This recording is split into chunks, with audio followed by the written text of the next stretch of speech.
మానవాళి క్షేమాన్ని కోరుతూ విశాఖలో సంపూర్ణ భగవద్గీత పారాయణం చేస్తున్నట్లు మైసూరు దత్త పీఠాధిపతి గణపతి సచ్చిదానంద స్వామి తెలిపారు. భగవద్గీతకు 5162 ఏళ్లు పూర్తయిన సందర్భంగా విశాఖలో సంపూర్ణ భగవద్గీత పారాయణం నిర్వహించారు. శ్రీ అవధూత దత్తపీఠం భగవద్గీత ఫౌండేషన్ సంయుక్త ఆధ్వర్యంలో కార్యక్రమం చేపట్టారు.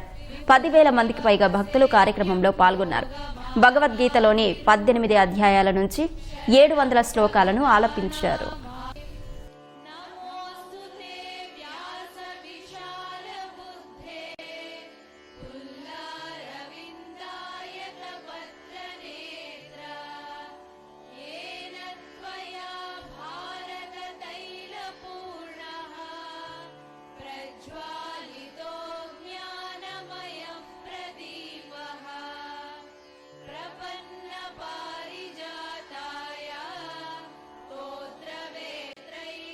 కృష్ణం వందే జగద్గురు సంపూర్ణ భగవద్గీత పారాయణాన్ని ఈరోజు చేసి ఈ పారాయణం యొక్క ఫలము ప్రపంచానికి వదిలేస్తున్నాం.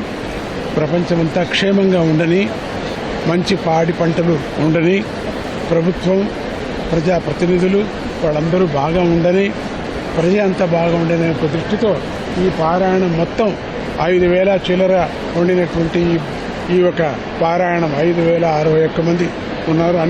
అన్ని ఊర్ల నుంచి వచ్చినటువంటి వాళ్ళందరూ కూడా పారాయణం చేసి స్వామికి సమర్పణ చేస్తున్నారు.